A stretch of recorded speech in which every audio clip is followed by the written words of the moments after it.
У Исмаила была кошка по имени Сабиха. Беспородная, гладкошерстная, с большими янтарными глазами и тонким силуэтом. Она не была куплена или подарена. Ее подобрали однажды на улице, дрожащей, промокшей, с порезанной лапой и отчаянным взглядом. Исмаил тогда и не думал заводить животное, но отец сказал твердо: «Оставь, пусть живет. Она, как мы, ничего не просит, просто хочет быть рядом». С тех пор Сабиха осталась. Жила с ними уже третий год.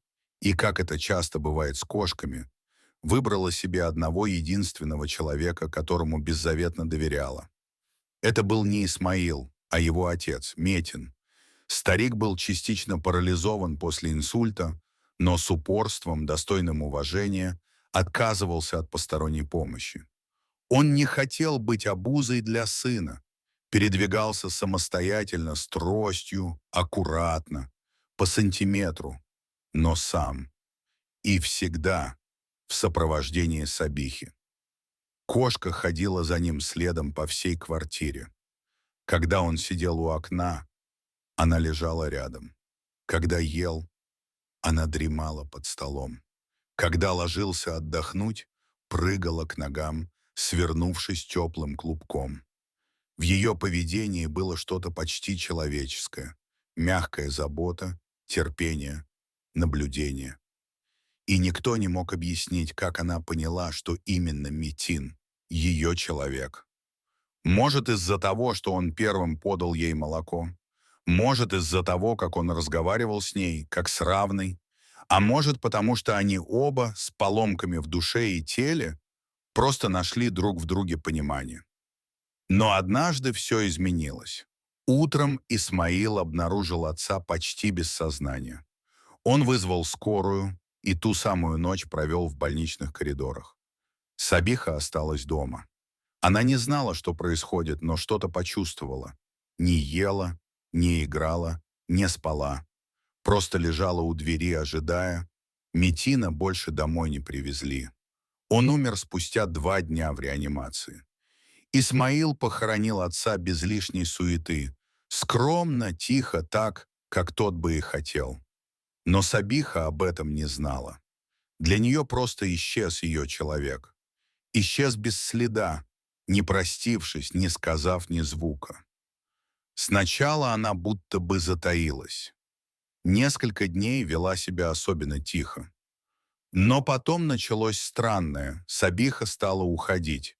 Исмаил, просыпаясь утром, уже не находил ее дома. Он закрывал окна, но она выскальзывала в дверь, когда он выносил мусор. Иногда исчезала на полдня, потом на целый. А потом стабильно. Каждое утро уходила и возвращалась ближе к вечеру. Молча. Без следа еды на мордочке. Без признаков охоты. И всегда с каким-то особым взглядом, усталым, грустным, почти осмысленным. Исмаил сначала не придавал этому значения. Подумал, кошка, наконец, распробовала свободу. Но чем чаще смотрел ей в глаза по возвращении, тем яснее понимал, это не просто прогулки. Она не бегает, не играется, не ловит птиц. Она ищет. Однажды утром он решил пойти за ней, просто чтобы понять, куда она уходит. Он не знал, что найдет, не надеялся на какие-то открытия. Но сердце подсказывало, Сабиха что-то знает. Она шла уверенно. Через двор мимо соседних домов пересекла пустырь, затем улицу. Исмаил, стараясь не попадаться ей на глаза, следовал за ней по пятам. Кошка шла с удивительным упорством, словно у нее была цель, понятная только ей. Минут через 40 они оказались почти на окраине города. Заброшенные огороды, ржавые заборы, старая церковушка вдали. Сабиха обогнула кладбищенскую калитку, проскользнула под оградой и замерла. А потом направилась прямо к одной из могил. Исмаил знал, что именно туда он похоронил отца. Знал, что за этим мраморным камнем покоится Метин. Сабиха подошла к могиле и села. не мяукнула, не потерлась, просто села, глядя перед собой, долго, безмолвно. И все стало ясно. Она искала его все эти дни и нашла. Исмаил стоял чуть в стороне.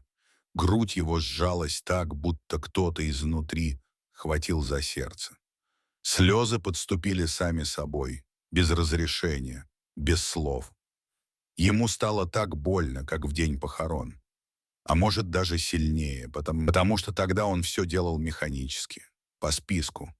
А сейчас понял, они потеряли не просто отца, не просто родного человека. Они потеряли часть себя. Сабиха продолжала сидеть у могилы. Легкий ветер перебирал траву. Где-то вдали тявкала собака. Солнце пробивалось сквозь облака. Исмаил сел рядом на землю, обнял кошку, и она не сопротивлялась, только тихонько замурлыкала. Он понял, она прощается. Только теперь.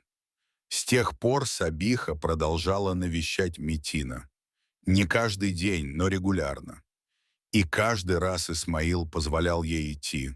Иногда сопровождал, иногда просто отпускал. Он знал, что нельзя мешать такому молчаливому диалогу. Прошли месяцы, жизнь шла своим чередом. Сабиха постепенно смирилась. Ее визиты стали редкими, но каждым из значимым. В доме снова появились тихие вечера, когда кошка сворачивалась калачиком у ног Исмаила, а он читал вслух то, что раньше читал отцу. Они стали ближе. Не по принуждению, не из-за одиночества, а потому, что теперь у них была общая тишина. Иногда Исмаил ловил себя на том, что разговаривает с ней.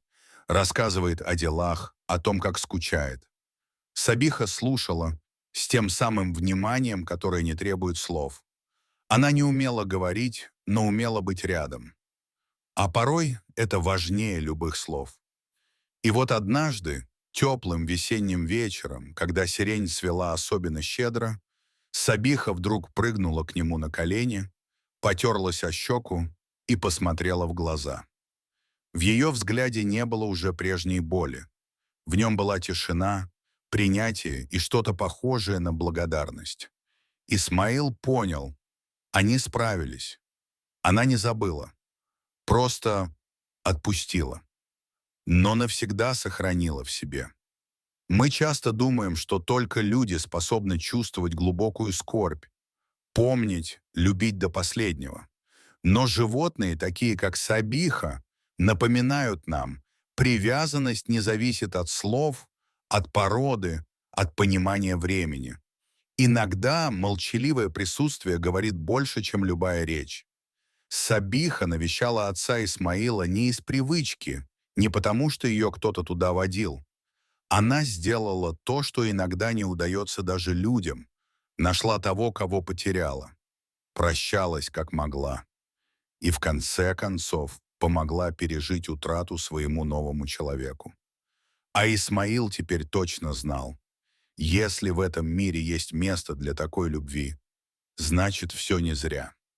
Если вам понравилась эта история, поделитесь ею.